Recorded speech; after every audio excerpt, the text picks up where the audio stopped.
자, 만무방입니다. 일단 만무방이라는 소설은 김유정의 소설입니다. 김유정. 근데 김유정 소설이 일반적으로는 좀 해학적이에요.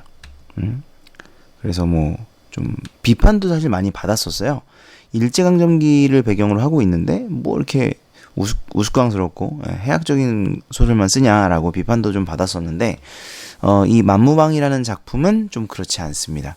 물론 문체에서 약간 그런 해학성이 드러나는 부분도 있겠지만 대체로는 사실적이에요. 그래서 1930년대 일제의 수탈이 그려지는 그 사회의 모습을 좀 잘 그려내고 있는 작품이다. 이렇게 보시면 되겠습니다. 일단 1930년대라고 하면 지주, 그리고 마름, 그리고 소작인의 관계. 그래서 소작인의 수탈. 소작인은 농사를 지어도 남는 것이 없는, 빚만 남아요. 결국은 이제 야반도주 하거나 아니면 뭐 남의 집 종이 되거나 뭐 이럴 수밖에 없었던 좀 부조리한 사회 현실을 이야기하는 겁니다. 그리고 만무방이라는 말의 이 뜻은 뭐랄까, 양아치? 그러니까 건달? 뭐 이런 뜻이에요. 한량? 그러니까 제멋대로 사는 사람. 좀 뭐 이런 뜻입니다. 만무방의 뜻이. 그런데 이게 이제 좀 숨겨진 의미가 있어요. 이제 끝에 가서 말씀을 드리도록 하고, 소단원 학습 목표를 보면 서사관례의 내용과 형식상 특징, 결국 이거죠. 이건 중요합니다. 항상 이제 학습 목표를 잘 보셔야 돼요. 그래서 이게 소설이기 때문에 서사관례의 내용과 형식상 특징을 파악을 해보자. 그럼 뭐가 있어요? 소설의 특징은 일단 인물 사건 배경, 그렇죠? 일단 인물의 성격, 그 다음에 사건이나 배경 같은 경우는 말씀드렸죠. 1930년대 저 지주마름 소작인 저 배경과 사건들을 이야기하는 거고요. 뭐 사건은 여기서 이제 가장 중요한 거는 논에 있던 별을 도둑맞았죠. 뭐 그거 이제 읽어보면 알 수 있을 거고. 그래서 인물 사건 배경을 중심으로 파악을 하셔야 되고요. 그 다음에 여기에 이제 플러스가 시점과 표현상 특징, 이런 것들을 이제 체크를 해주시면 서사관례 형식과 내용과 형식상 특징을 알 수 있고, 하나 더 하자면 이제 갈등이죠. 갈등 양상, 어떻게 갈등이 드러나는가, 어떻게 갈등이 전개되는가, 이런 것들을 좀 파악하시면 되겠습니다. 자, 앞부분의 줄거리 한번 보죠. 가을 추수 한창인데 응칠이는, 이제 동생 이름이 응칠인데 농사일을 할 생각은 하지 않고 산속으로 돌아다니며 송이 채집을 하고 있습니다. 응칠이는 농사일을 아예 그만두고, 형이네요. 죄송합니다. 형이에요. 아예 그만두고 여기저기 떠돌아다니며 만무방으로 살아가는 중이다. 굉장히 순화해서 표현해놨네요. 염치가 없이 막된 사람이다. 굉장히 순화되어 있습니다. 저는 이제 건달, 양아치 뭐 이렇게 얘기를 했었는데 지멋대로 사는 사람이에요. 남들은 송이를 캐어서 장에 내다 팔 생각을 할 텐데 응칠이는 자신이 캔 송이를 직접 먹고 또 근처에 얼씬거리는 암탉을 몰래 잡아먹고 다닙니다. 이런 것도 보면 이제 어때요? 지 그냥 하고 싶은 대로 이제 하고 사는 거예요. 그래서 이미 뭐 전과 사범인가 그렇습니다. 절도로. 그리고 숲에서 내려오다 만난 성파리가, 자, 성파리라는 인물이 나오죠. 뭐 중심 인물은 아닙니다만, 동생 응호가 농사짓는 응곡의 논의 벼가 없어진 것, 이게 중심 사건이에요. 슬 아느냐고 묻자 덜컥 가슴이 내려앉는다. 이게 뭐냐면 동생이에요. 응호가, 응칠이가 형이고, 그런데 응호가 이제 농사를 짓는 농부인데 소작농이죠. 소작농인데 추수를 해야 되는데 못했어요. 왜냐면 이제 부인이 아파. 뒤에 가면 나오는데 부인이 아파가지고 추수를 못하고 있어. 그런데 그게 이제 추수만 하면 되는 벼인 거죠. 그런데 그걸 누가 베어간 거예요. 그러니까 이걸 쌀을 추수를 해놓은 걸 훔쳐간 게 아니라 아예 이제 밭에 서 있는 벼를 누군가 이제 훔쳐간 겁니다. 베어서 훔쳐간 거죠. 그걸 이제 성파리가 응칠이한테 이야기를 해주고 있는 겁니다. 자, 내용을 볼게요. 응칠이가 이 동네에 들어온 것은 어느덧 달이 넘었다. 한 달이 넘었다는 얘기예요.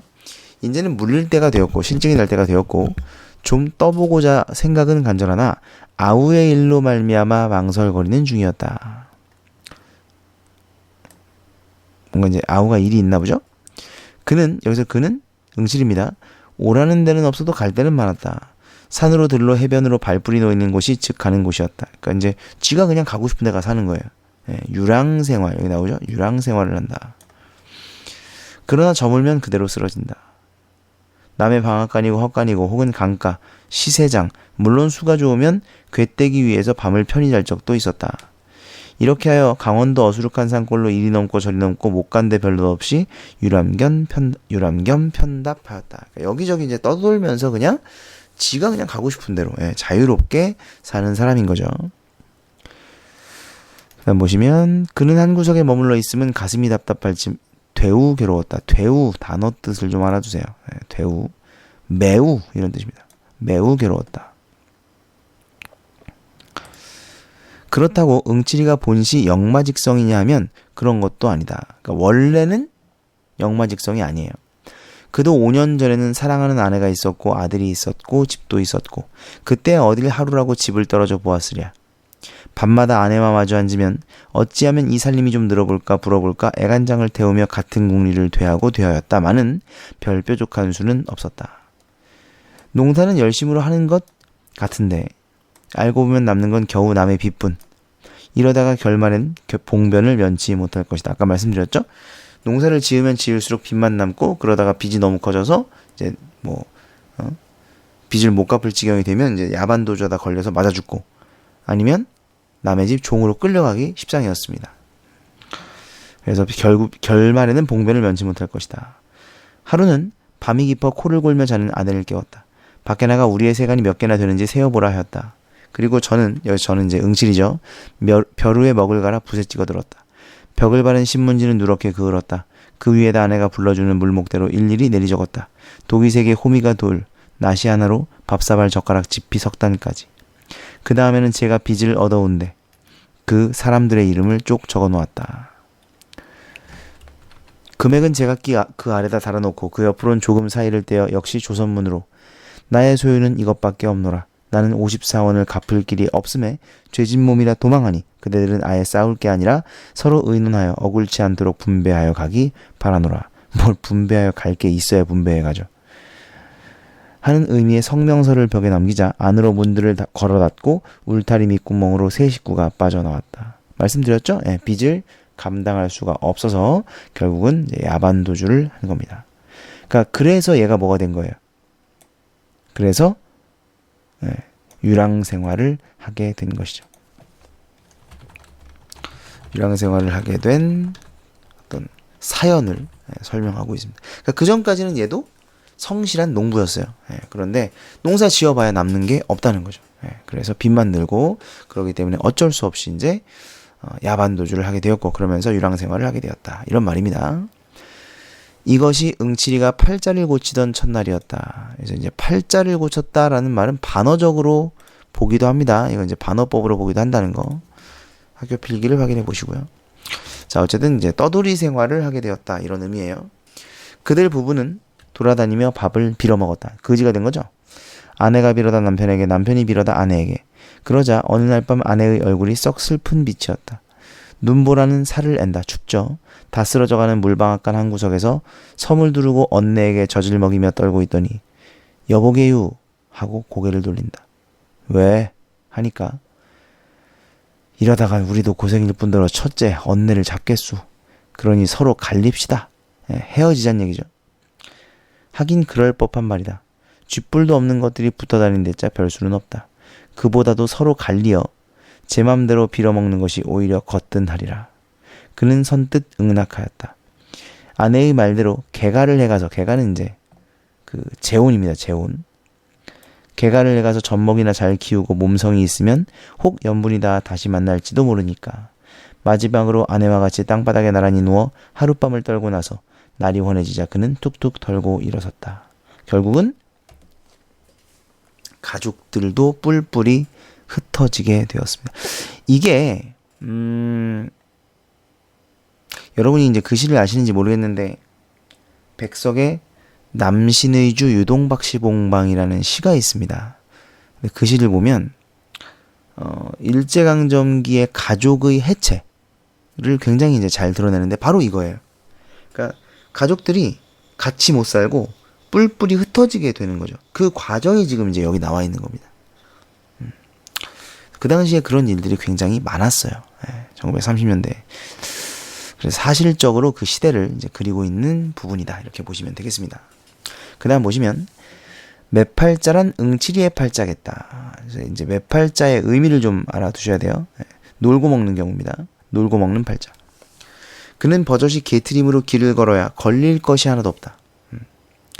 논멜 걱정도 없어요. 왜? 농사를 안 지으니까. 호포 바칠 걱정도 없어요. 왜? 농사를 안 지으니까 뭐 세금을 낼 것도 없죠. 빚 갚을 걱정, 집도 없으니까 떠돌아다니는 신세니까 뭐 얘한테 누가 뭐 세금을 내라고 할 것도 아니고 아내 걱정도 없고 왜? 아내가 없으니까. 굶을 걱정도 없어요. 왜? 뭐 굶으면 굶는 거고 굶다 배고프면 남의 집 들어가서 막 아무거나 주워 먹는 거예요. 회동그라니 털고 나서자 팔자주에는 아주 상팔자다. 이것도 이제 반어적인 표현이라고 볼 수도 있습니다. 이제 보기에 따라서. 왜냐면 얘가 그렇게 좋은 팔자는 아니잖아. 지금 이게 그지인데. 먹고 싶으면 돼야지고 달기고 개고 언제나 옆을 떠날 새가 없죠. 그리고 돈도. 그러니까 뭐 거칠 게 없는 거예요. 그 다음 보시면 그러나 주제소는 그를 노려보았다. 왜? 문제가 생기면 다 얘니까. 뭐 훔쳐갔다 그러면 얘고, 뭐 누가 맞았다 그래도 얘도, 도박판이 벌어졌다 그래도 얘고. 응칠이는 이제 문제인인 거죠. 어머나? 죄송합니다. 문재인이라니. 문제가 있는 사람이다. 문제를 일으키는 사람이다. 이런 뜻이에요. 여기서. 깜짝 놀랐네요. 자, 그 다음에 보시면 툭하면 오라가라는데 학질이었다. 어느 동네고 가 있다가 불행히 일만 나면 누구보다도 그부터 붙으려 간다. 왜냐면 그는 전과 사범이었다. 처음에는 도박으로, 다음엔 절도로, 또 그 다음에도 절도로. 그죠? 그러니까 이제 막 사는 거예요. 쉽게 말하면 막 사는 겁니다. 그래서 뭐 잡혀가면 이제 감옥 들어가는 거고, 들어가서 뭐 콩밥 주면 콩밥 먹는 거고요. 그런 삶을 살고 있는 거죠. 그러나 이번 멀리 아우를 방문함은 생활이 궁하여 근대로 왔다거나 혹은 일을 해보러 온 것이 결코 아니었다. 그럼 왜 왔냐? 혈족이라곤 단 하나의 동생이요 또한 오래 못 본지라 때없이 그리웠다. 자, 이게 이제 혈육의 정이죠. 동생에 대한 정이 있습니다. 그래서 모처럼 찾아온 것이 뜻밖의 덜컥 이를 만났다. 여기서 이를 만났다는 뭘 얘기하는 겁니까? 응오논의 별을 도둑맞은 사건. 그러니까 이게 이제 위에도 보시면 아시겠지만 일만 터지면 얘를 데려간단 말이야. 얘를 의심한단 말이에요. 그러니까 지금 이제 응오논의 벼가 없어졌으니 누구를 의심하겠어? 응칠이가 의심을 받을 것은 뻔한 일이죠. 그래서 이제 덜컥 겁이 난 거예요. 그 다음 보시면 지금까지 논의 벼가 서 있다면 그것은 성한 사람의 짓이라 안 할 것이다. 추수를 했어도 진작했어야 했다. 이런 얘기죠. 응오는 응곡의 논의 벼를 여태 베지 않았다. 물론 응오가 배워야 할 것이나 누가 듣든지 그 형 응칠이를 먼저 의심하리라. 그쵸? 응칠이는 만무방이기 때문에 먼저 의심을 받을 것이다. 그럼 이 책임을 응칠이가 혼자 지지 않으면 안 될 것이다.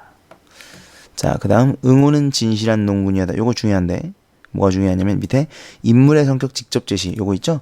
그러니까 인물의 성격을 제시하는 방법이 두 가지가 있는 거예요. 직접 제시는 서술자가 인물의 성격을 판단하여 제시하는 거. 이게 직접 제시입니다. 그럼 간접 제시는 뭐예요? 간접 제시는 인물의 행동이나 말을 제시합니다. 그래서 독자가 성격을 판단하게 하는 거예요. 이런 게 간접 제시입니다.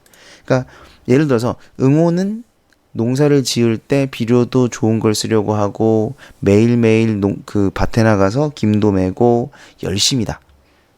그러면 이건 이제 응오의 행동을 제시한 거죠. 그러면 그걸 본 독자들이 아, 응오는 진실한 농군이구나. 진실한 농사꾼이구나. 이렇게 판단할 수 있겠죠. 이러면 간접 제시예요. 근데 지금 여기서 뭐예요? 응오는 진실한 농군이었다라고 이미 판단을 내려서 제시했죠.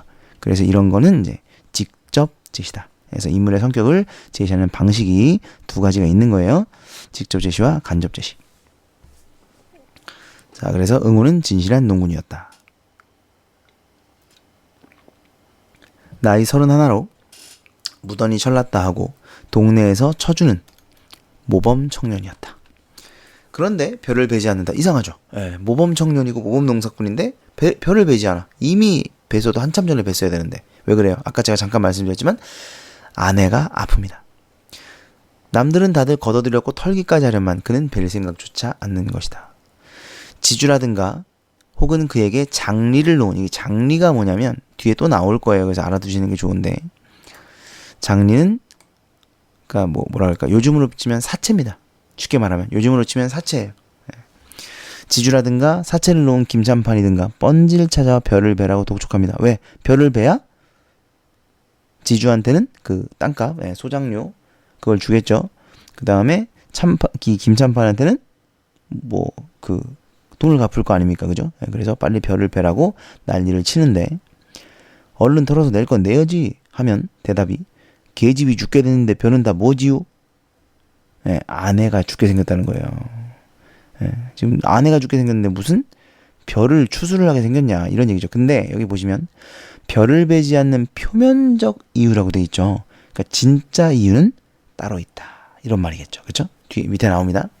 하고 한결같이 내뱉는 소리뿐이었다. 하기사 응호의 아내는 지금 기지사경, 거의 죽었어요. 기지사경임에 틈은 없었다 하더라도 돈이 놀아 약을 못 쓰는 판이니 진시 벼라도 털어야 할 것이다. 이건 무슨 말이냐면 응호의 아내가 지금 죽을 지경임에 틈은 없었다. 그 말은 맞긴 맞다는 거예요. 하지만 돈이 없어서 약을 못 쓰는 상황이에요. 이해됩니까? 그러니까 돈이 없어서 약을 못 쓰는 판이니 빨리 벼라도 털어서 돈을 마련해서 약이라도 한 첩 써야 될 거 아니야. 근데 왜 벼를 안 터냐고 더 이해가 안 되는 거예요. 이해되십니까? 왜 안 털었던가 나오죠? 진짜 이유가 나옵니다. 그것은 작년 응호와 같이 지주문전에서 타작을 하던 친구라면 묻지는 않으리라. 1년 동안 애를 졸이며 호자식 모양으로 알뜰히 가꾸던 그 벼를 걷어들임은 기쁨에 틀림없었다. 꼭두 새벽부터 앳앳하며 괴로움을 모릅니다. 추수를 기쁘죠. 그러나 캄캄하도록 털고 나서 지주에게 도지를 제하고 장리쌀을 제하고 아까 빌린 돈 갚고 삭초를 제하고 보니 됐습니까? 이제 여러 가지 내는 게 있는 거죠. 남는 것은 등줄기를 흐르는 식은땀이 있을 따름 아무것도 남는 것이 없는 거예요. 아까 말씀드렸죠? 이게 소작인의 처지였습니다. 왜? 그러니까 도지, 삭초 이런 게 너무 과하게 설정이 돼 있었던 거겠죠? 그것은 슬프다 하기보다 끝없이 부끄러웠다. 정서죠? 정서. 부끄러웠다. 그리고 중요한 건 그 밑에 나와 있는 열심히 농사를 지어도 남는 것이 없는 식민지 농촌사회의 구조적 모순입니다. 아시겠니? 지금 이 응호가 잘못하고 있는 게 아니라 구조적인 잘못이에요. 그러니까 아까도 말씀드렸지만 너무 도지가 높게 책정이 돼 있다든가. 그리고 이제 여기는 안 나오는데 비료값, 땅, 세금 이런 것도 다 소장농이 냈어야 돼요.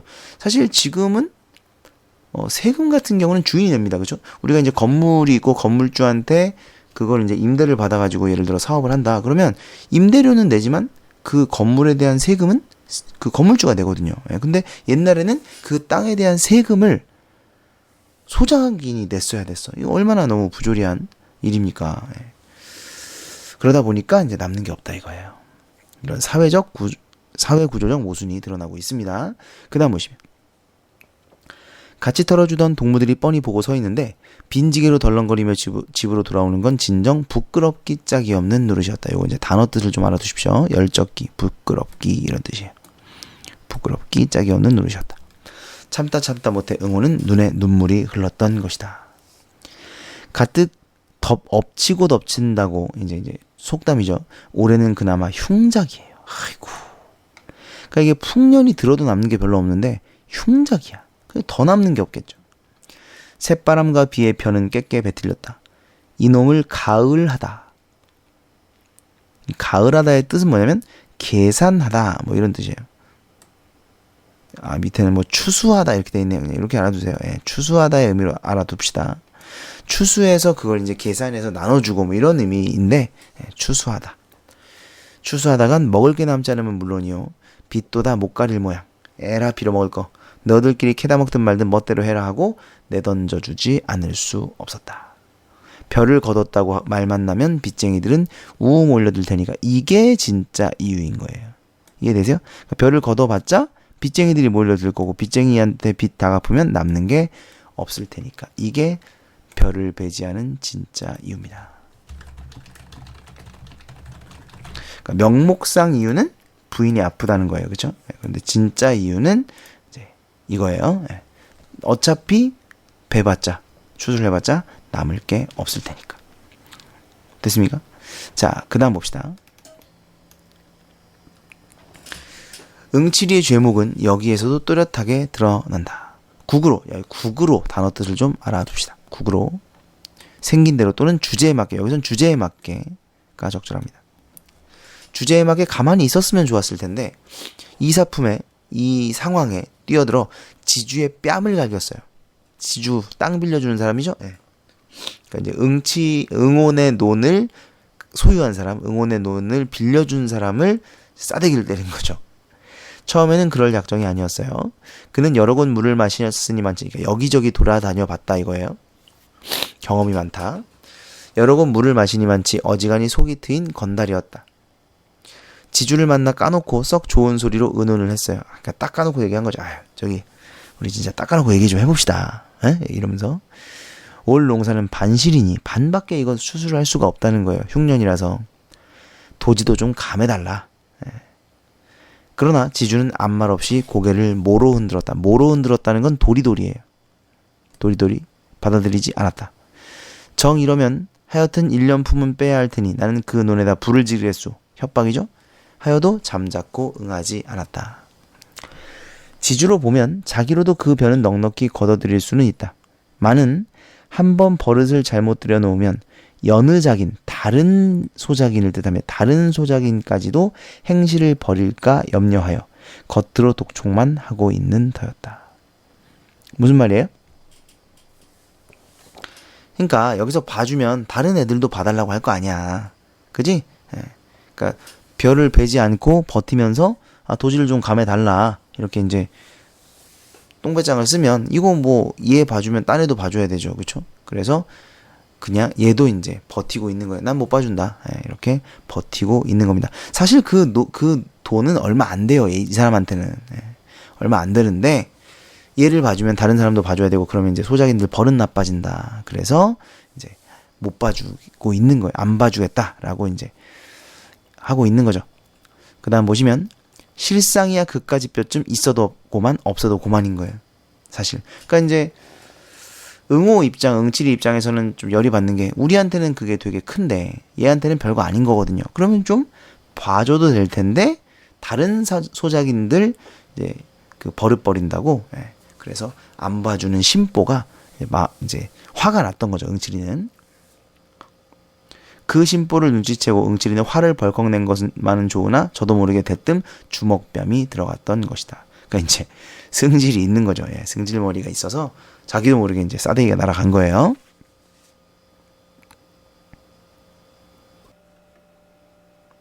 자, 그 다음 보시면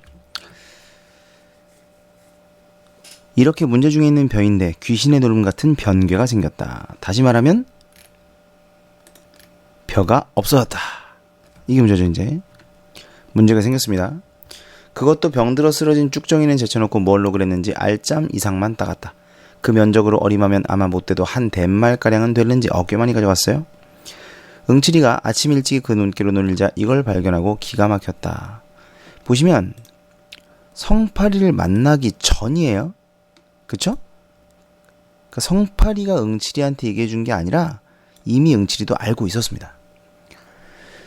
누굴 성가시게 굴려고 그러는지 산속에 파묻힌 논이라 아직은 본 사람이 없는 모양 같다. 허나 동네에 소문이 퍼지기만 하면 저는, 응칠이는 어느 모로든 혐의를 받아 패는 좋게 입어야 될 것이다. 밑에 나오죠.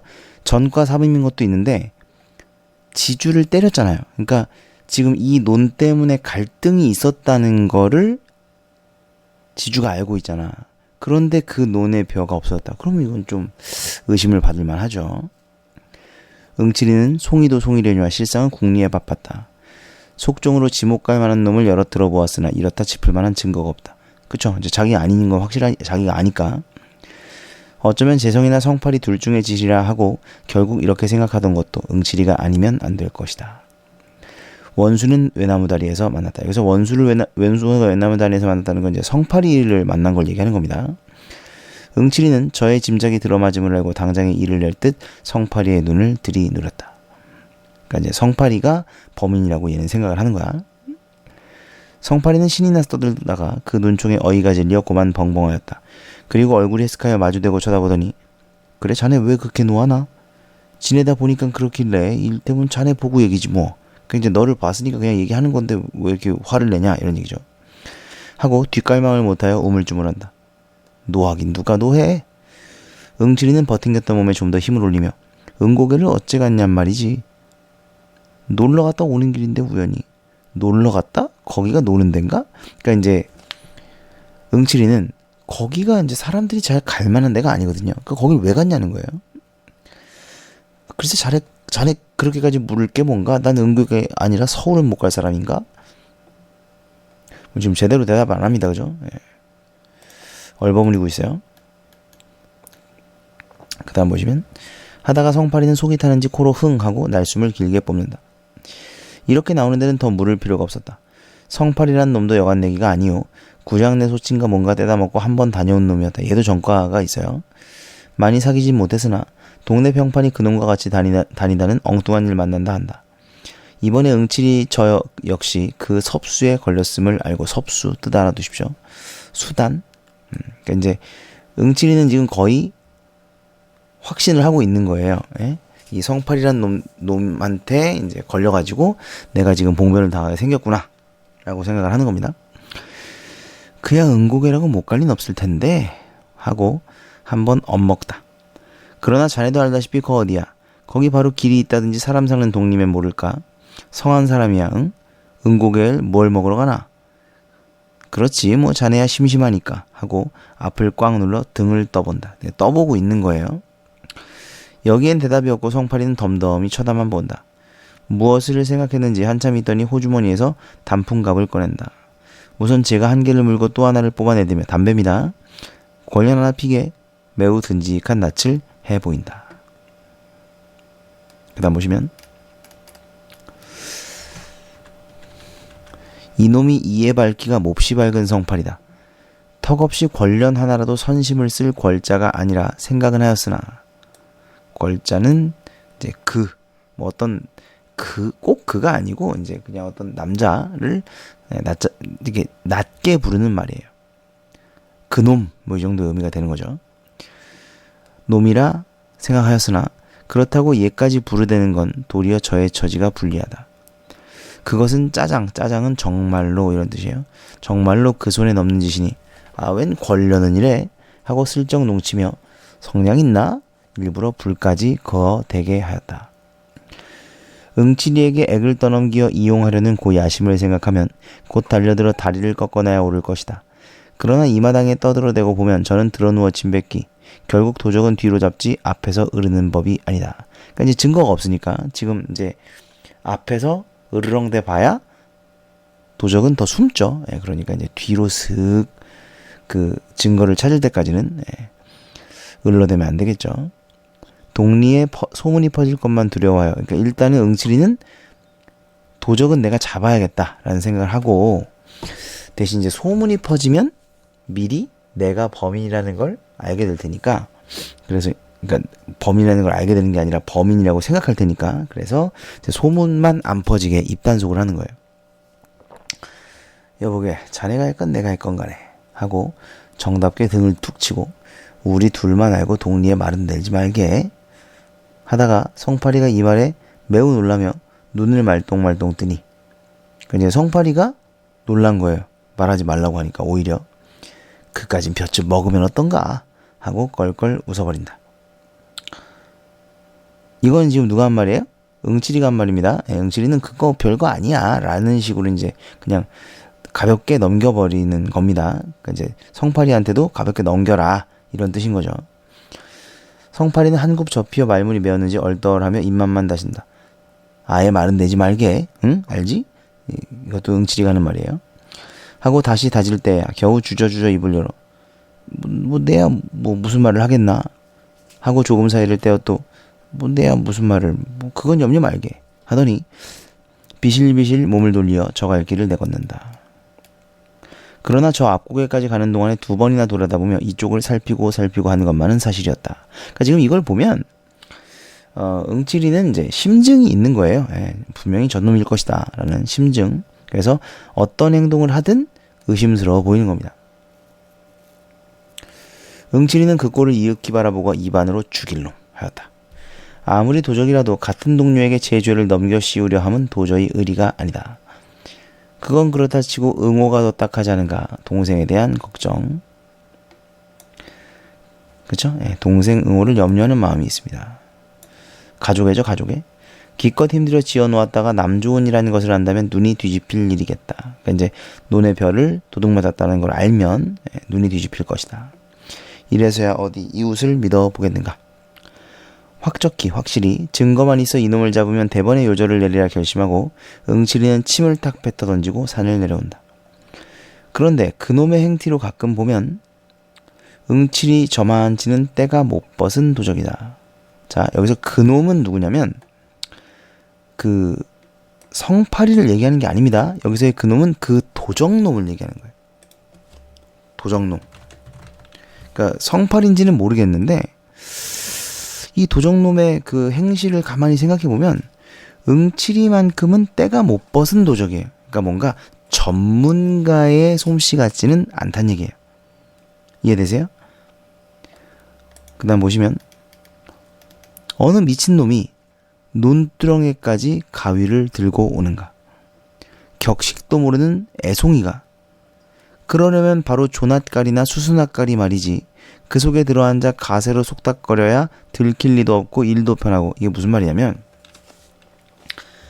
그러니까 이미 베어놓은 벼를 훔치면 되잖아요. 이해돼요? 이미 베어놓은 벼를 훔치면 되지. 이걸 왜 가위를 들고 가서 그 서 있는 논의 벼를 따가냐고. 그걸 따가면 또 털어야 될 거 아니에요.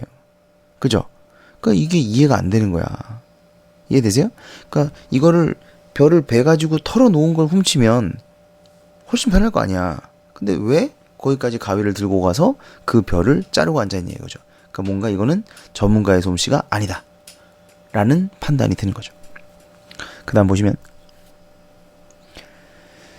두포되고 세포되고 마음껏 딸 수도 있다. 그러다 틈보고 집으로 나르면 고만이지만 누가 논의 벼를 다 그렇게도 벼에 걸신이 들렸다면 바로 남의 집 머슴으로 들어가 한 달 포 동안 주인 앞에 얼렁거리는 거이거니와 신용을 얻어놨다가 주는 옷이나 얻어입고 다들 잠들거든 벼섬이나 두둑이 짊어매고 덜렁거리면 그뿐이다. 달아나면 그뿐이다. 그러니까 더 쉽게 훔칠 수 있는 방법이 훨씬 많다는 거예요.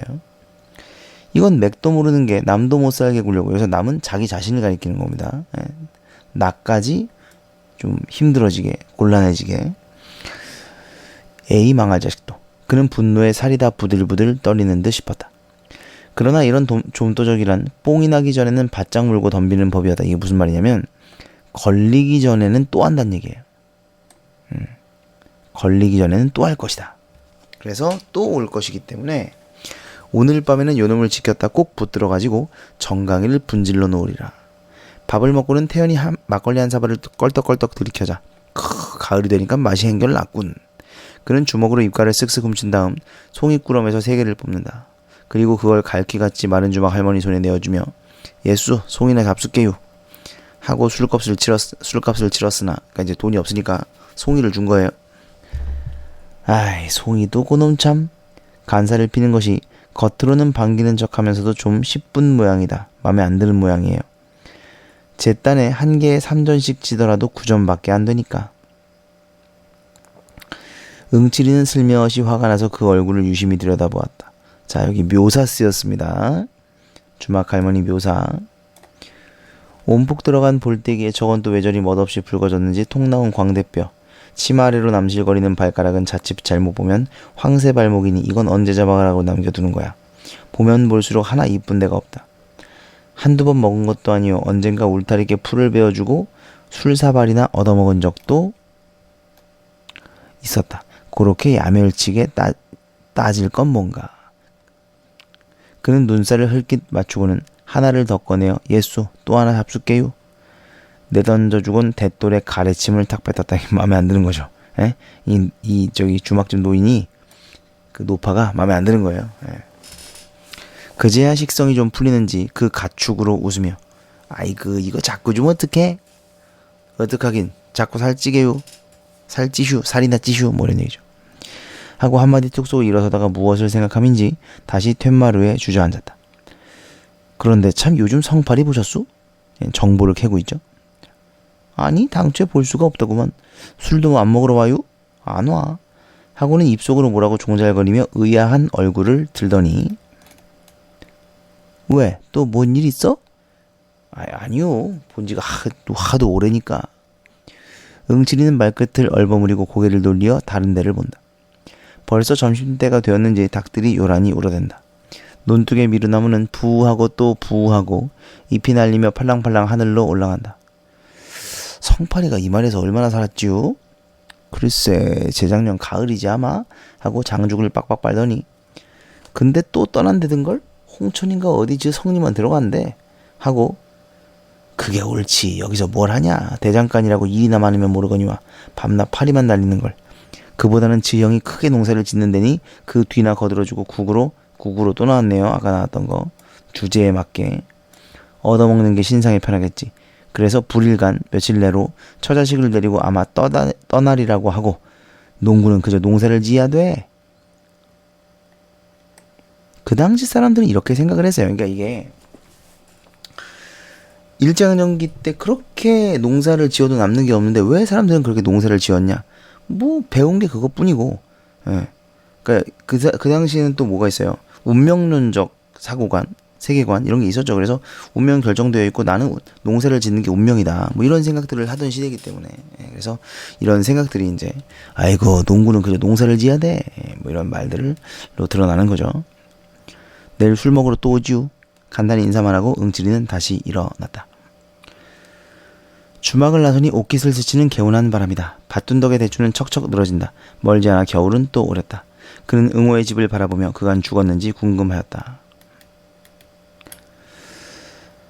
응호는 봉당에 걸터 앉았다. 그 앞 화로에는 약이 바글바글 끓는다. 그는 정신없이 들여다보고 앉았다. 우중충한 방에서는 아내의 가쁜 소리가 들린다. 쌕쌕 하다가 아이고 하고는 까부라지게 콜록거린다. 가래같이 밀어 몹시 괴로운 모양. 뽑아줄 싸이가 없이 풀들은 뜰에 엉겼다. 흙이 드러난 지붕에서 망초가 휘어청 바람은 가끔씩 찾아와 쌀이 문을 흔든다. 여기 보시면 응원의 집을 묘사하고 있죠. 응원의 어려운 상황이 드러납니다. 그럴 적마다 문은 을씨년스럽게 삐걱삐걱 이웃의 발발이는 부엌에서 한창 바쁘게 달그럭거린다. 마는 아침에 아내에게 먹이고 남은 조죽밖에야. 아니 그것도 참 남편마저 긁었으니 사발에 붙은 찌꺼기 뿐이라. 됐습니까? 네, 힘들게 살아가고 있네. 가난하죠? 묘사입니다. 그거 다 졸았나 보다. 응칠이는 약이는 너무 졸면 못 쓰니 고만 짜 먹이라 하였다. 약이래야 어제 저녁 울 뒤에서 올가들인 구렁이지만 그러니까 뭐 진짜 약을 쓰는 게 아니라 이제 보통 이제 구렁이를 잡아다가 고아서 먹으면 뭐 원기 회복에 좋다고 합니다. 그래서 구렁이를 조리고 있는 거죠.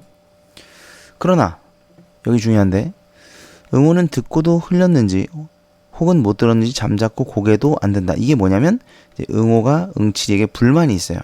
이제 왜 불만이 있는지는 뒤에 나옵니다. 옛다 송이 맛이나 봐라. 네, 송이 따온 거 건네주는 거죠. 그 다음 보시면 하고 형이 손을 내밀재야 겨우 시선을 들었으나 술이 건아한 그 얼굴을 거북살스레 훑어본다. 그리고 송이를 고맙지 않게 받아 방으로 치뜨리고는 이거 하나 먹어. 아내한테는 말이죠. 하다가 뭐? 소리를 크게 질렀다. 그래도 잘 들리지 않는 놈으로 이제 아내는 아프니까 말을 잘 못하죠. 걷다 대고 소리를 지르고 있는 거예요. 뭐야 좀 똑똑히 말하라니까 하고 이 말을 찌푸린다. 그러나 아내는 손짓만으로 무슨 소린지 알 수가 없다. 음성으로 치는 이보다 그러니까 음성이라고 하기보다는 종이 비비는 소리랄지. 그러니까 이건 말이 아니에요. 종이 비비는 소리지. 그걸 듣기에는 지척도 멀었다. 가까이에서 들어도 너무 멀었다. 잘 안 들렸다. 가만히 보다가 응칠이는 제가 다 불안하여 뒤보겠다는 거 아니냐? 그러니까 이제 화장실 가고 싶다는 얘기예요. 그럼 그렇다 말이 있어야지. 남편은 이내 짜증을 내며 몸을 일으킨다. 병약한 아내의 음성이 날로 변하여 감을 시방 안 것도 아니려면 뭐 이미 알고 있었죠. 예. 병약한 아내가 점점 목소리가 작아지고 말을 못한다 라는 것을 알고 있었지만 그래도 더 이제 그냥 뭐 짜증나고 답답하고 하니까 이제 화를 내는 거예요. 그는 방바닥에 늘어져 꼬치꼬치 마른 반송장 아내를 얘기하는 거죠. 조심히 일으켜 등에 업었다. 울박 반머리에 잿가는 놓였다. 머리가 눌린 반치 납작한 굴속이다. 게다가 거미줄은 여기저기 구분 없이 엉키었다. 부추돌 위에 내려놓으니 아내는 벽을 의지하여 웅크리고 앉는다. 그리고 남편은 눈을 멀뚱멀뚱 뜨고 지키고 섰는 것이다. 화장실 데려다 준 거죠. 이 꼴들을 멀거니 바라보다 응칠이는 맞듣지 않게 마음에 들지 않아서 코를 휑 풀며 입맛을 다시었다. 응호의 짓이 어리석고 우라가 터져서이다. 요즘 응호가 형에게 잘 말도 않고 왜 어뜩비뜩하는지 그 속을 응칠이도 모르는 바는 아닐 것이다.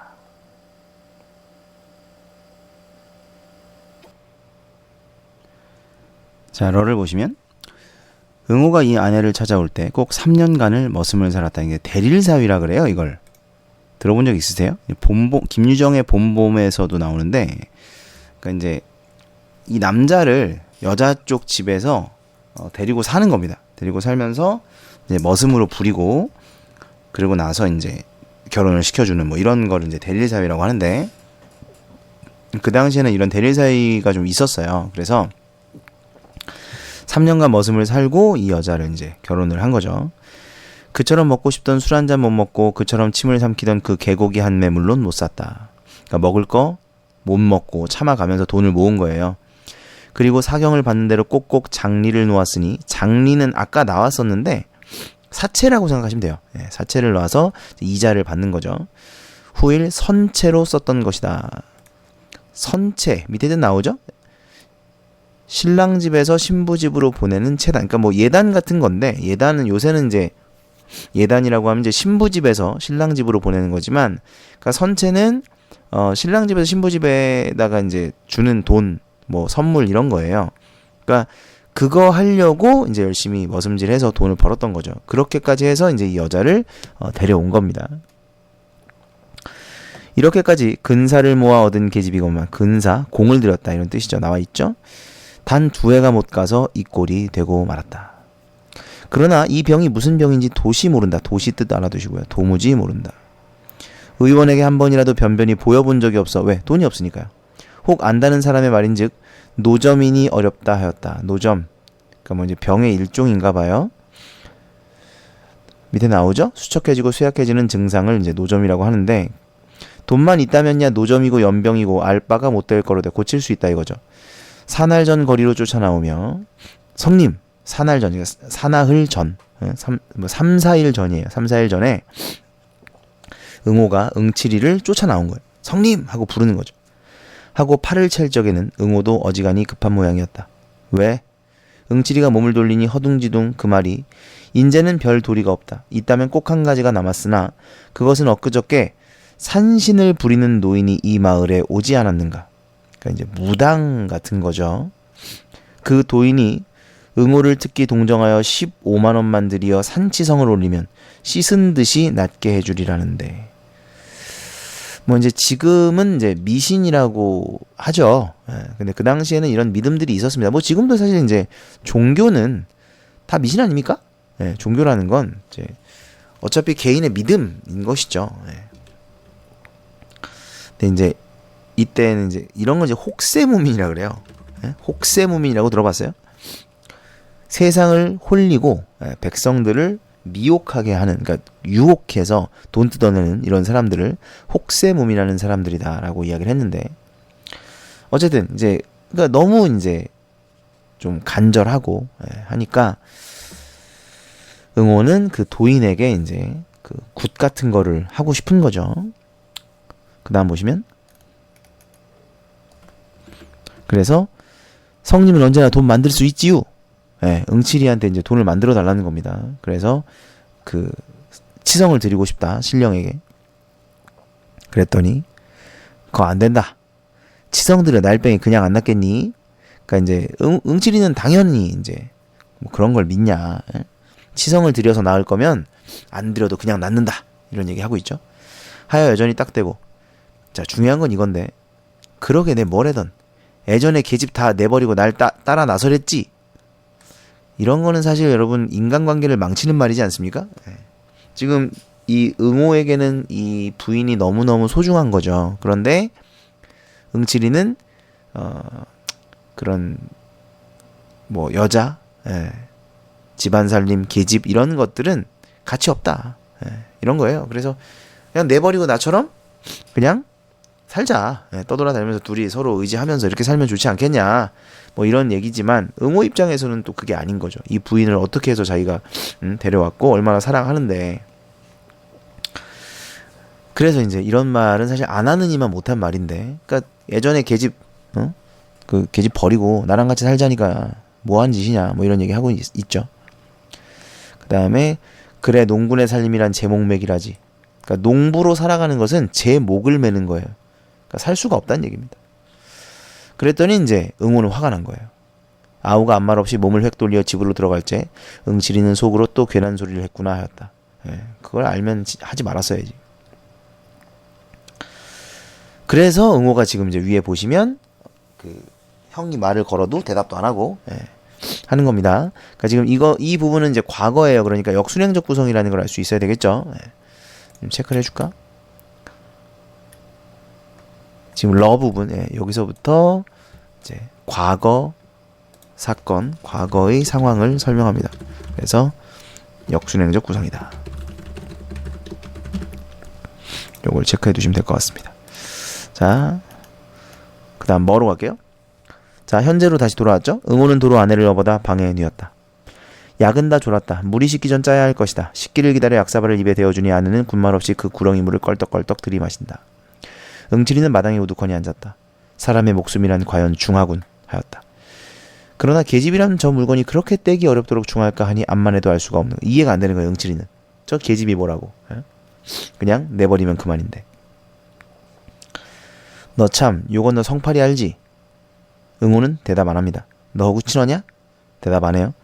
성이 뭐랬는데 그 대답 좀 하렴 하고 소리를 빽질러도 아우는 대답은 말고 고개도 들지 않습니다. 서운한 거죠. 그따위로 말을 하니까 돈 좀 해달라 그랬더니 그것도 안 해주고, 거기다 대고 계집 가다 버리라고 하니까 이제 서운한 겁니다. 벌을 보시면 그러나 응칠이는 하늘을 쳐다보고 그트림만 끄하고 말았다.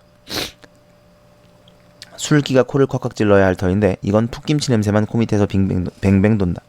공짜김치만 퍼먹을 게 아니라 한 잔 더 했으면 좋았을걸. 그는 일어서서 담뱃대를 허리에 꽂고 궁둥이에 흙을 털었다. 벼 도적 맞은 이야기를 할까 하다가 아서라 가뜩이나 울상이 속이 쓰릴 것이다. 아내가 죽어가니까. 거기다가 이제 추수도 못하고 있는 애한테 벼를 도둑 맞았다는 얘기를 하면 더 속이 상하겠죠. 그러니까 이런 거 보면 분명히 동생에 대한 애정은 있어요. 그보다는 이놈을 잡아놓고 낭중에 희자를 뽑는 것이 점잖겠지. 그래서 이놈, 벼도적을 잡겠다. 그는 문 밖으로 나와버렸다. 답답한 아우의 살림을 보니 영 답답하던 제 살림이 연상되고 가슴이 두목 답답하였다. 그러니까 자기 옛날 생각나는 거죠. 그래서 동병상련 뜻 알아두셔야 되겠죠. 같은 처지끼리 서로 이제 아픔을 공유하는 거. 그 다음 보시면 이럴 때에는 무가 십상이다. 사실 하느님이 물을 마련해내는 것은 참으로 은혜로운 일이다.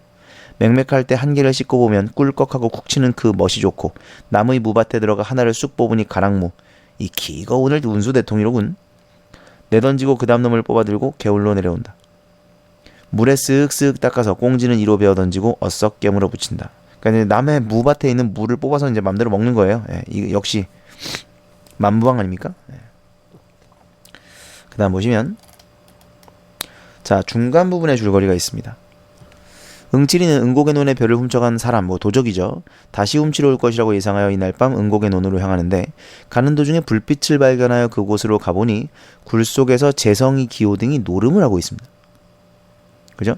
그러니까 이제 그 성파리가 왜 응곡에 갔는지를 여기서 이제 알 수 있는 거예요. 그러니까 이건 뭐냐면 응칠이는 성파리가 응고개에 왜 갔는지를 대답을 못하니까 의심을 했어요. 그렇죠?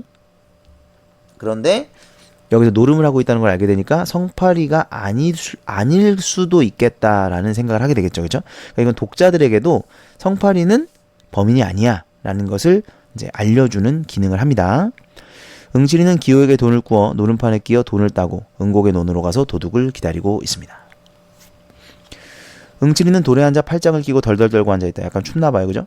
사방은 뺑 돌려 나무에 둘러싸였다. 거무투룩한 그 형상이 헐없이 무슨 도깨비 같다. 바람이 불 적마다 쏴하고 음흉맞게 건들거린다. 어느 때는 짹짹하고 목을 따는지 비명도 울린다. 뭐 중요하지 않습니다. 그는 가끔 뒤를 돌아보았는데 별일은 없을 줄 아나 혹 뭐가 덤벼들지도 모른다. 무섭잖아요. 그죠? 선앙당은 바로 등 뒤다. 족제비인지 뭔지 요동통에 돌이 무너지며 바스락바스락한다. 그 소리가 묘하게도 등줄기를 쭉 긋는다. 무서워요. 어두운 꿈속이다. 하늘에서 이슬은 내려 옷깃을 죽인다. 공포도 공포려니와 냉기로 하여 좀처럼 견딜 수가 없었다. 뭐 이건 상황 설명하고 있는 거다. 산골은 산신까지도 두려쓰렸다. 아, 가슴 아픈 얘기입니다. 그러니까 산신령도 배가 고플 거라는 거예요. 왜? 그만큼 가난하다. 이해돼요? 아들 낳아달라고 떡 갖다 바칠 리가 없을 테니까. 왜? 바칠 떡이 없으니까. 이놈의 영감님! 홧김에 덥석 달려들면 앞뒤를 다시 한번 휘돌아 본 다음 설대를 뽑는다. 그리고 오금팽이로 불을 가리고 한 대 뻑뻑 피워 물었다. 노는 11칸 떨어져 고 아래 누웠다. 일심전기를 다하여 나무 틈으로 뚫어보고 앉아있다. 온 힘을 다해서 쳐다보고 있는 거예요. 그러나 땅에 대를 털려니까 풀숲이 이상스러이 흔들린다. 뱀이 아닌가? 90월 뱀이라니 물리면 고만이다. 죽어요. 자리를 옮겨 앉으며 손으로 입을 막고 하품을 터친다. 자, 이제 기다리고 있는 거예요. 그다. 아마 2시간은 더 넘었으리라. 이놈이 필연 골 텐데 안 오니 이 또 무슨 좋아할까? 이 짓이란 소문이 나기 전에 한 번 더 와보는 것이 원칙이다. 그렇죠? 그러니까 이제 별을 누가 훔쳐갔다는 소문이 나면 도둑을 잡으려고 할 거 아닙니까, 사람들이? 예. 그러니까 소문 나기 전에 아마 한 번 더 훔치러 올 것이다. 잠을 못 자 눈이 뻑뻑한 것이 재물에 슬금슬금 갑니다. 졸리죠? 이를 악물고 눈을 딥쓰면 이번엔 허리가 노글거린다. 속은 쓰리고 골치는 때리고 불꽃 같은 노기가 불끈이러 몸을 욱쨘다. 그러니까 화가 나는 거죠. 이 도둑놈의 새끼 때문에 이게 뭐한 짓이야? 이놈의 다리를 못 꺾어놔도 압이 없는 호래자식이겠다. 반드시 내가 다리를 꺾어놓는다. 닭들이 3번 운다. 멀리 산을 넘어오는 그 음향이 퍽은 서글프다. 큰 비를 몰아드는지 검은 구름이 잔뜩 낀다. 빗방울까지 떨어집니다. 자, 이제 도둑을 기다리고 있는데 이 상황을 설명하고 있죠. 자, 오른쪽에 보시면 벼도둑을 기다리는 모습을 길게 묘사한 효가 요거 나와 있죠. 그렇죠? 요거 체크해 주십시오. 벼도둑을 잡는 일에 열성적이다라는 거, 그 다음에 궁금증을 증폭시킨다라는 거 체크해 주시면 되겠습니다. 자, 드디어 나타났습니다. 어를 보시면 그때 논둑에서 희끄무레한 헛개비 같은 것이 얼씬거린다. 정신이 번쩍 들죠? 영락없이 성파리, 재성이 둘 중에 한 놈이라 라고 생각을 하고 있습니다. 아직 성파리에 대한 의심을 버리진 않았구나. 이 고생시키는 그놈. 내가 지금 너 때문에 지금 이 고생을 하고 있다 이거죠. 이가 북북 갈리고 어깨가 다 씩씩거린다. 몽둥이를 잔뜩 우려주었다. 이제 나타나면 때릴 거예요. 그리고 벌떡 일어나 나무줄기를 끼고 조심조심 돌아내린다. 하나 도랑쯤 내려오다 그는 멈실하여 몸을 뒤로 물렸다. 늑대 2놈이 짝을 짓고 이편산에서 저편산으로 설렁설렁 건너가는 길이었다. 잘못 건드렸으면 이제 죽을 뻔했죠. 빌어먹을 늑대. 그 다음 보시면 이것까지 말썽이람. 그러니까 사람인 줄 알았는데 늑대인 거야. 이마에 식은땀을 씻으며 도로 제자리로 돌아온다. 어쩌면 이번 이놈도 재작년 강도짝이나 안 됐는지 급시로 불길한 예감이 뒤통수를 탁 치고 지나갑니다. 그는 옷깃을 여미며 담배를 또 피죠? 돌연히 바람의 기세가 심해집니다. 산골짜기로 몰아드는 억센놈이 가끔 발광이다. 다시금 더르르 몸을 떨었다. 가을은 외지경인지 추워요. 여기에서 밤샐 생각을 하니 기가 찼다. 자, 그 다음 절을 봅시다. 얼마나 되었는지 몸을 좀 녹이고자 일어나 서성서성 할 때였다. 논으로 다가오는 희미한 그림자를 분명히 두 눈으로 보았다. 이번엔 이제 이리가 아니고 늑대였나? 늑대가 아니고 진짜 사람이 나타났습니다. 그러고 보니 피로고 한고이고 추위죠. 한고는 추위고 다 딴소리다. 싹 사라졌죠. 고개를 내대고 딱 버티고 서서 눈에 쌍심지를 올린다. 흰 그림자는 어느 틈인가 어둠 속에 사라져 보이지 않는다. 그리고 다시 나올 줄을 모른다. 바람 소리만 왱왱 칠 뿐이다. 다시 암흑 속이 된다. 확실히 별을 훔치러 논 속으로 들어갔을 것이다. 역갱이 같은 놈이 굳은 날씨를 기화 삼아 마음껏 하겠지. 기화, 기회입니다. 쉽게. 기회. 의리 없는 썩은 자식. 격장에서 같이 굽는 터에 오냐 대거리만 있어라. 그러니까 대거리만 있어라는 뭐냐면 덤비기만 해라. 그러니까 반항하기만 해라. 뭐 이런 뜻이죠. 이를 한번 부욱 깔아붙이고 차츰차츰 논께로 내려옵니다. 응칠이는 논께로 바트기 내려서서 소나무에 몸을 착 붙였다. 서둘다간 낫의 횡액을 입을지도 모른다. 그렇죠. 상대방은 분명히 낫을 가지고 왔을 테니까 다 훔쳐가지고 나올 때만 기다린다. 몽둥이는 잔뜩 힘을 올립니다. 1시경쯤 지났을까 도적은 다시 나타난다. 아마 이 부분이 시험에 나올 거예요. 거의 이제 앞부분보다는 이 뒷부분을 많이 냅니다. 논둑에 머리만 내놓고 사면을 두리번거리더니 그제야 기어나온다. 얼굴에는 눈만 내놓고 수건인지 뭔지 헝겊이 가리었다. 보찜을 등에 짊어매고는 허리를 굽으시 뺑소니를 놓는다. 그러자 응칠이가 날쌔게 달려들며 이 자식 남의 별을 훔쳐가니! 하고 대포처럼 고함을 지르니 논둑으로 고대로 대굴대굴 굴러서 떨어진다. 얼결에 호되게 놀란 모양이다. 응칠이는 덤벼들어 우선 허리깨를 내려주겠다. 팼다는 거죠. 어이쿠! 처참한 비명을 지릅니다. 이 소리에 귀가 번쩍 뛰어 그 고개를 들고 팔부터 벗겨보았다. 그러나 너무가 어이가 없었음인지 시선을 치거들며 그 자리에 우두망찰한다. 우두망찰의 뜻 알아두셔야 됩니다. 얼떨떨하여 어찌할 바를 모른다. 이게 우두망찰이고요. 누구예요? 누구야? 응오입니다. 응오예요. 그러니까 응오가 응오의 논에 있는 별을 훔친 거죠. 물론 이제 정확히 말하면 응오의 논이 아니라 다른 지주의 논일 것이고 김첨지인가 그 앞에 나왔던 게 어쨌든 지주의 논이고 응오가 빌려서 농사를 지은 논인데 그 논에 있는 별을 지금 훔쳐간 게 응오인 거죠. 그러니까 여기서 팔부터 벗겨보았다는 것은 이제 목소리를 듣고 아이쿠쿠 목소리를 듣고 동생인 걸 알아차린 거예요. 그래서 동생인지 확인한 겁니다. 팔에 뭔가 점이나 뭐 이런 게 있나 보죠.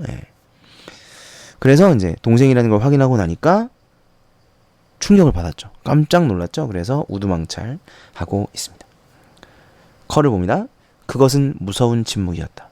둘 다 놀랬어. 둘 다 놀란 거죠. 이제 도둑은 응오는 응칠이가 갑자기 덤벼서 패니까 놀랬고 응칠이는 도둑을 잡았는데 응오이니까 더 놀랬겠죠. 살똥맞은 바람만 공중에서 북새를 논다. 한참을 신음하다 도적은 일어나더니 성님까지 이렇게 못살게 굴기우? 응오입니다. 제법 눈을 부라리며 몸을 획 돌린다. 그리고 흐느끼며 울음에 복받칩니다. 보찜도 내버린 채 내 건 내가 먹는데 누가 뭐래? 자, 이 부분이 사실은 이 소설의 어떤 말하고자 하는 바 주제의 핵심이 아닌가. 뭐 서리적 표현인데 뭐 이게 중요한 건 아니고.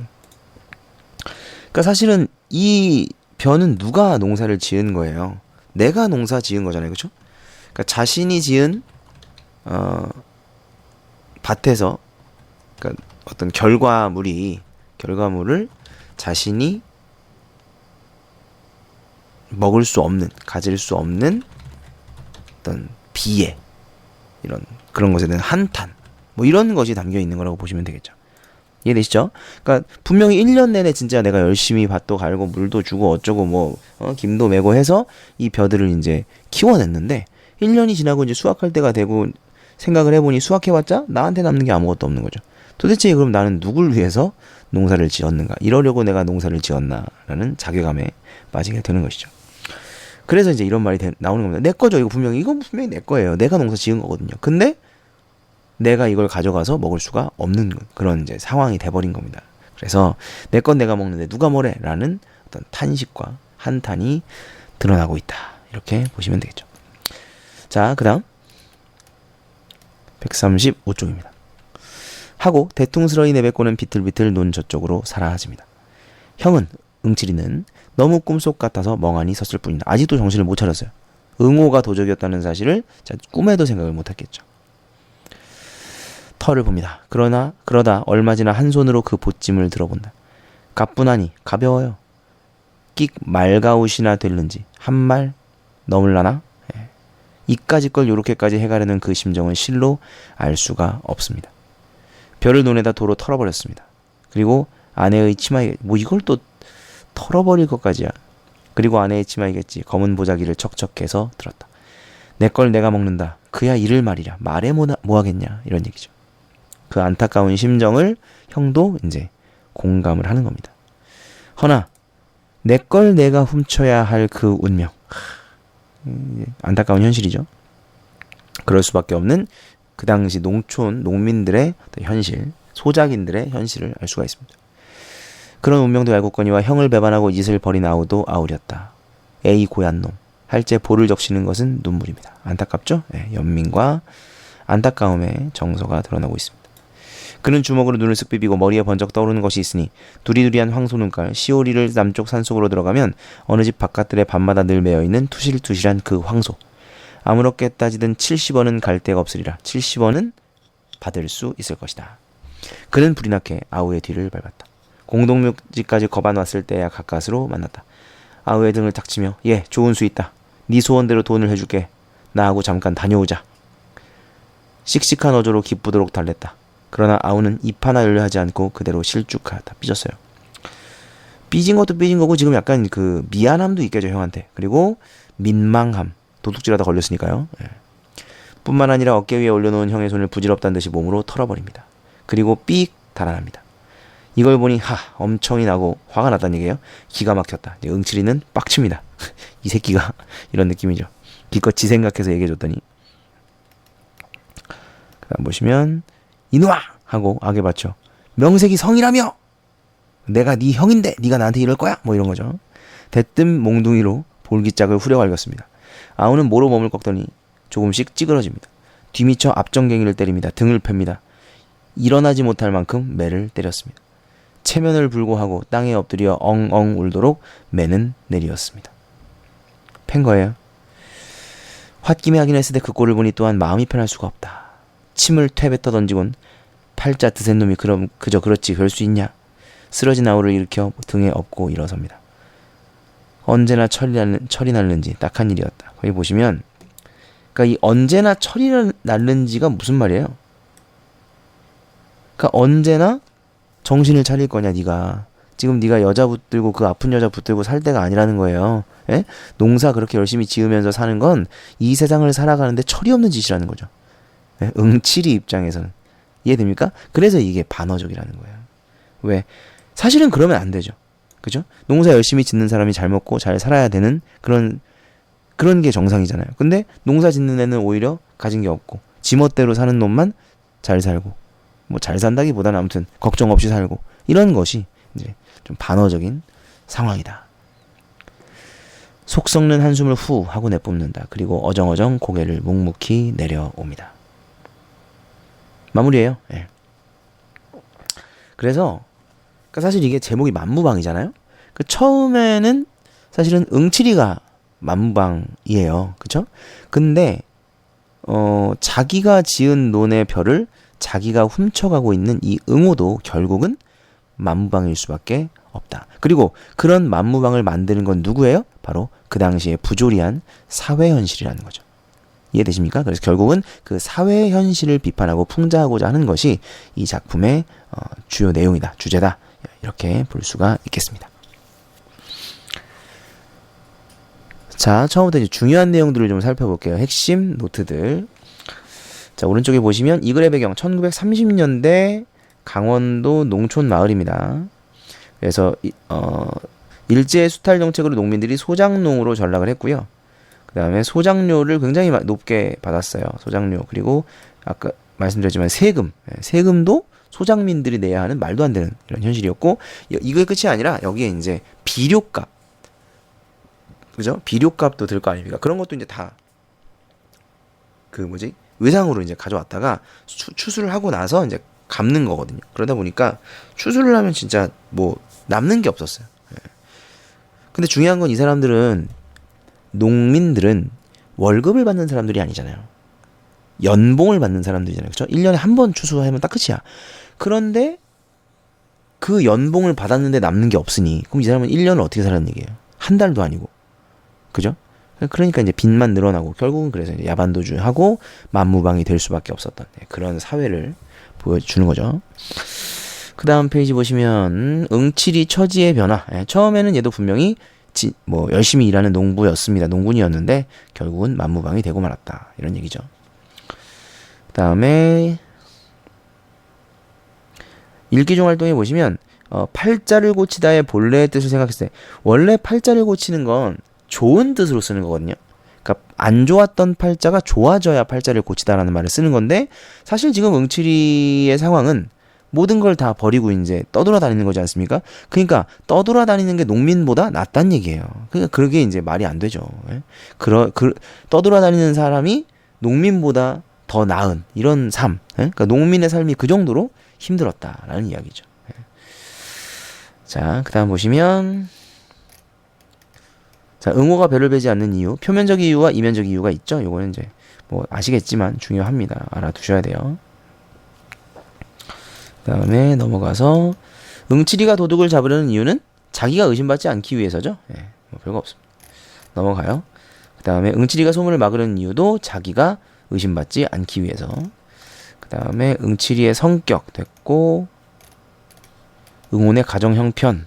근데 가정 형편이 가난하다는 건 다 아실 텐데 이것을 집안 풍경을 통해서 표현하고 있다는 이 표현 방식의 포인트를 좀 두십시오. 당연히 가난하겠죠. 근데 집안 풍경의 묘사를 통해 그 가난을 표현하고 있다는 걸 이제 기억해 두시기 바랍니다. 나오죠? 풍경 묘사. 그 다음 보시면 응호와 응칠이의 태도 됐고 넘어갑니다. 응칠이에 대한 응호의 태도 됐고 이제 말대꾸 안 하고 있죠. 그 다음에 서어의 표현상 특징.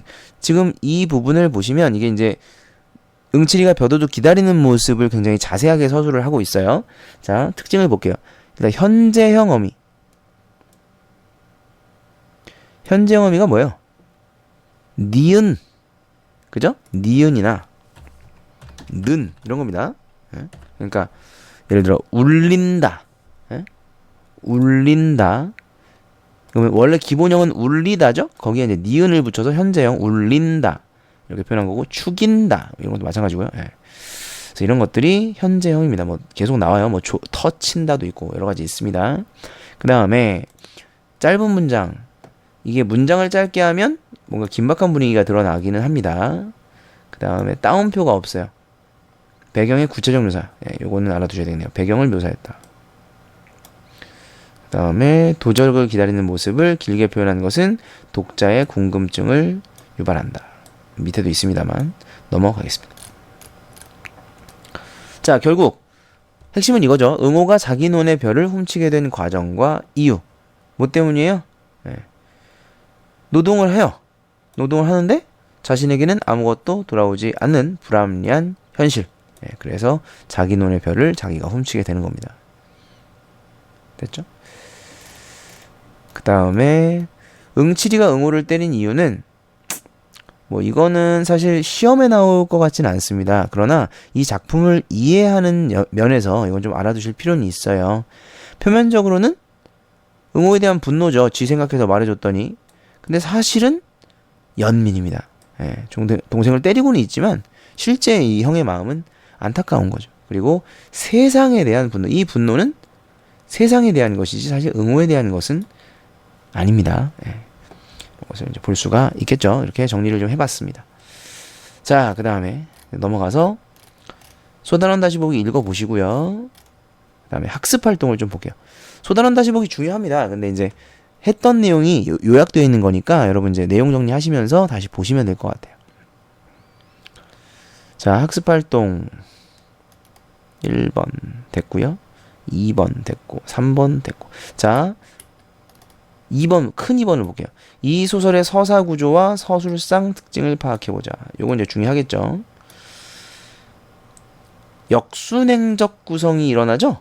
역순행적 구성. 여기 보시면 현재를 서술하다가 과거로 돌아가 과거 사건을 서술한 뒤 다시 현재로 돌아오는 서술이 이루어진다. 이거를 이제 역순행적 구성이라고 합니다. 이거 알아두세요.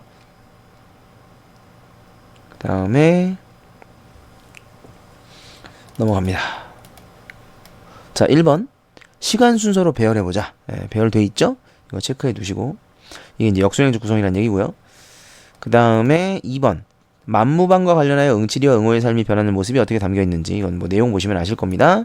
그 다음에 3번 서술상 특징, 요건 이제 중요하죠. 서술상 특징. 자, 보시면 응칠이의 시선에 따라 서술했다 그랬습니다. 지금 나는 없어요, 그쵸? 나가 없기 때문에 전지적 작가 시점인데 밑에 나와 있네요. 예. 전지적 작가 시점입니다. 그럼에도 불구하고 모든 인물의 내면을 제시하기보다는 응칠이의 내면을 주로 서술하면서 응칠이의 시점에서 시선에서 서술을 하고 있다. 이해되세요? 그래서 특정 인물의 시각에서 서술한다 뭐 이런 얘기. 뭐 선택적 작가 시점이라는 용어가 있긴 한데 시험에는 나오지 않습니다. 어쨌든 시험에는 보통 이제 특정한 인물의 시각에서 서술한다, 시선에서 서술한다 이게 나오니까 그 말을 좀 알아두셔야 돼요. 그 다음에 사건이 일어난 순서와 다른 순서로 사건을 서술했다. 이게 이제 역수행적 구성을 얘기하는 겁니다. 그 다음에 넘어가 볼게요. 자, 소설의 시점, 요거는 기본적으로 아셔야 돼요. 뭐 이거는 모르시면 안 되죠. 예, 그래서 역수행적, 전지적 작가 시점이 사용되었다는 거 알아두셔야 되겠습니다. 그 다음에 작가가 이 소설에서 말하고자 하는 바, 이건 사회 비판입니다. 예, 사회 비판. 그래서 일제강점기의 사회적 배경, 뭐 여러 번 지금 말씀드렸죠. 소작농으로 전락했고 농사를 지어도 남는 것이 없고 빚만 늘어났다. 그래서 결국은 야반도주를 할 수밖에 없는 그런 만무방이 될 수밖에 없는 사회였다는 겁니다. 그걸 비판하고 있는 거예요. 그 다음에 4번 가나를 읽고 이 소설이 서사갈래로서 지니는 특징. 이제 아무래도 이 단원 자체가 서정갈래, 서사갈래, 극갈래 이런 갈래상 특징들을 이해하게 하려고 지금 이 작품들을 가르치고 있는 거예요. 학습 목표가 그러했습니다. 그렇기 때문에 서사갈래의 특징들을 여러분이 좀 알아두셔야 되겠죠. 자, 141쪽을 보면 가를 보시면 가난한 형제가 살았습니다. 형제가 마음씨가 고와서 어른을 공경하고 형제 간에 우애가 있었다. 마을에 가뭄과 홍수가 번갈아 들어 사람들이 마을을 떠났는데 형제가 산에 갔다가 스님이 쓰러진 걸 보고 집에 모셔다 살폈습니다. 제방을 쌓으면 가뭄과 홍수를 막고 마을이 살기 좋아질 거라고 했습니다. 3년 만에 제방을 완성했고 문제가 없어졌는데 문제는 자, 형제가 개울에서 금굿을 2개를 건졌습니다. 하지만 생각해보니 부자가 되면 점점 욕심이 생겨 형제간의 의리가 없어질 것 같아 금구슬을 다시 강에 던져버렸다. 이게 지금 굉장히 짧게 나와 있지만 사실은 이게 하나의 이야기죠. 이 이야기 어릴 때 아마 들어본 적 있으실 거예요. 그래서 처음에는 많이 싸웁니다. 싸우다가 나중에 깨달아요. 그래서 금구슬을 다시 거기다 던져버리자라고 이제 하고 같이 던진 후에는 이제 사이좋게 살았다는 뭐 그런 이야기예요. 자, 나를 보면 중요한 건 이겁니다. 현실의 것을 소설이라는 것은 현실의 것을 변형하는 것이다. 변형하는 거예요. 그래서 밑에도 3번째 줄 보면 그것이 어떤 이야기든 객관적으로 그대로 사건을 재현할 수는 없고 어떤 형태로든지 해석이 되어야 변형되어 전달할 수 있다. 그래서 주관적이란 얘기죠. 소설은 주관적이란 얘기입니다. 자, 1번 문제를 보시면 만무방은 형제 이야기의 일종인데 만무방과 가의 형제 이야기를 비교하자. 이를 바탕으로 소설과 동화가 어떤 점에서 다른지를 파악해보자. 일단 뭐 딱 봐도 동화는 되게 아름다운 이야기지 않습니까? 예. 형제가 싸우다가 깨달음을 얻고 사이좋게 구슬을 둘 다 던지고 돌아가서 그 뒤로는 그 구슬을 쳐다보지도 않고 행복하게 살았다. 여러분 현실에서는 이런 일이 있기가 어려워요. 예? 어렵습니다. 내가 볼 때는 분명히 그거 둘이 던졌잖아. 그래놓고 그 밤중에 와가지고 주스러 와. 한 명이 둘 다 주스려고. 예? 그런 게 현실이야. 그러니까 이제 현실과 동화는 좀 다르죠. 동화는 미화가 되어 있고, 그 다음에 소설 같은 경우는 그 현실을 굉장히 이제 잘 반영을 하는데 주관적 해석이 담겨 있다라는 거죠. 그죠? 자, 그래서 이제 차이를 보면 응칠이 응호는 성격의 차이가 있는데 가해 형제는 뭐 성격의 차이는 보이지 않고. 그 다음에 배경이 구체적 배경, 소설은 구체적 배경이죠. 일제강점기 강원도의 농촌이라는 구체적 배경을 가지고 있지만 가해 형제의 이야기는 이게 민담이거든요. 민담이기 때문에 구체적 배경이 존재하지 않습니다. 그 다음에 갈등 내용, 갈등이 굉장히 강하게 드러나고 결국은 이 갈등이 해소되지 않습니다. 해소가 되지 않고, 물론 이제 응칠이와 응호는 형제가 있기 때문에 마지막에 약간 해소가 되면서 끝나긴 하지만 기본적으로 사회와의 갈등 뭐 이런 것들은 해소가 되질 않죠. 근데 가해 형제 이야기는 갈등이 조금 있었지만 금세 극복을 하고 마지막에는 아름다운 결말을 맺고 있다라는 것이 차이가 되겠습니다. 됐죠? 뭐 어려운 내용 아니니까요. 그래서 네, 여기까지 이제 만무방을 한번 살펴봤습니다. 그래서 만무방에서 중요한 것은 가장 중요한 건 이제 주제, 사회를 비판하는 거죠. 일제강점기 농민들, 소작농들의 비극적 현실, 그 다음에 그럴 수밖에 없었던 것은 이제 사회 때문이다. 그래서 사회를 비판하는 것이고, 그 다음에 표현상 특징들 체크를 했습니다. 그것들을 정리를 하셔서 잘 알아두시면 될 것 같네요.